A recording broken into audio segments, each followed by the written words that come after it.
Numa emergência, a gente sabe, os primeiros minutos podem mudar tudo.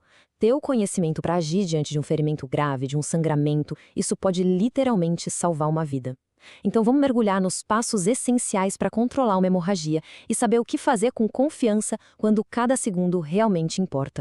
Olha só essa imagem, um joelho ralado. Cena clássica, né? Quem nunca? Parece bem simples, mas acredite, o jeito certo de cuidar disso é completamente diferente do que se faz num corte bem fundo.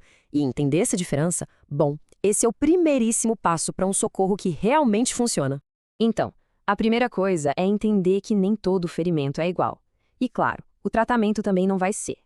Antes de sair fazendo qualquer coisa, o mais importante é conseguir identificar o tipo de lesão. Vamos ver direitinho como diferenciar um do outro e o que fazer em cada situação. É bem visual, né? De um lado a gente tem esses ferimentos superficiais, tipo ralado, que pegam só as camadas de cima da pele. Do outro lado, os ferimentos profundos.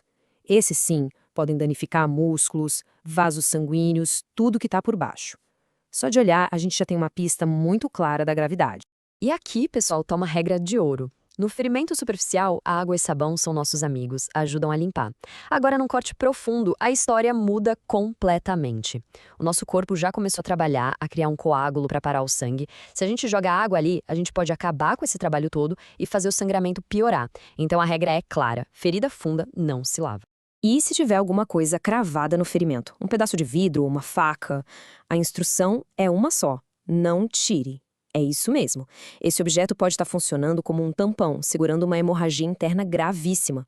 O certo a se fazer é imobilizar o objeto para ele não se mexer e esperar o socorro chegar. Tentar tirar por conta própria pode causar um estrago muito, muito maior. Bom, agora vamos para a parte talvez mais crítica de todas: como parar um sangramento. A hemorragia é uma das principais causas de morte que poderiam ser evitadas em vítimas de trauma.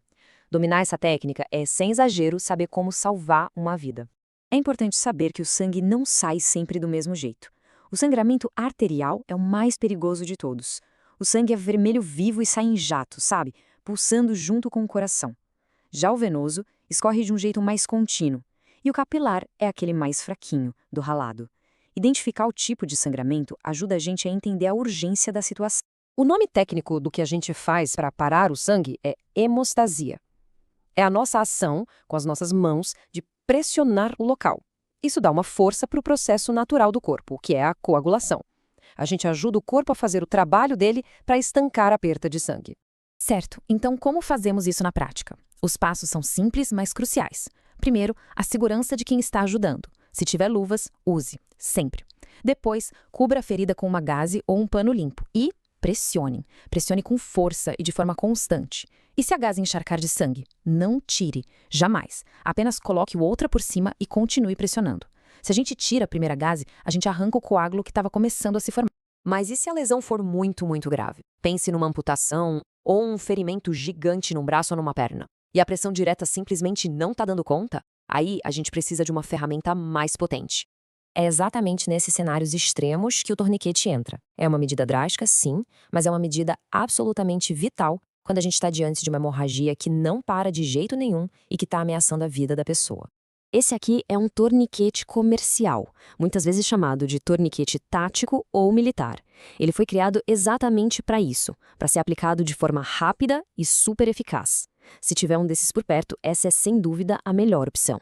E se não tiver um torniquete desses? É possível improvisar, e essa ilustração mostra o caminho. A gente pega uma tira de pano larga, com pelo menos uns 2 ou 3 dedos de largura, e um objeto rígido. Pode ser um galho forte, uma chave de fenda, qualquer coisa que sirva de alavanca para a gente torcer o pano e apertar até o sangramento parar por completo. Ok, as regras para usar o torniquete são absolutas, não tem meio termo. Ele deve ser aplicado uns 5 centímetros ou uns 3 dedos acima do ferimento e nunca jamais sobre uma articulação como o joelho ou cotovelo. Tem que apertar até o sangramento parar completamente, anote a hora exata que ele foi aplicado, isso é importantíssimo para os médicos, e a regra de ouro: uma vez aplicado, ele não deve ser afrouxado ou removido. Só a equipe médica no hospital pode fazer isso. Para fechar, vamos falar de 2 casos bem específicos que exigem cuidados únicos, que vão além de só parar o sangramento. Estamos falando de amputações e de dentes que são arrancados num acidente. No caso de uma amputação, o cuidado com a parte que foi amputada pode fazer toda a diferença na chance de um reimplante dar certo. O processo é o seguinte: lave a parte suavemente, coloque num saco plástico limpo e bem fechado. Aí, Esse saco vai dentro de outro recipiente com água e gelo. Atenção! O contato direto da parte amputada com o gelo pode queimar os tecidos e inviabilizar o reimplante. E se um dente permanente for arrancado inteiro? O tempo é tudo. Ache o dente. Segure ele pela coroa, que é a parte que a gente usa para mastigar, nunca pela raiz. Para conservar, o ideal é colocar em um copo com leite, soro fisiológico ou até mesmo na saliva da própria vítima. E corra para um dentista. Água da torneira, nesse caso, não é uma boa ideia.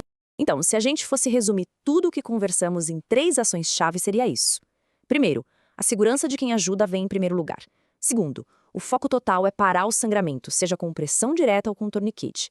E terceiro, mas não menos importante, acione o serviço de emergência o mais rápido possível.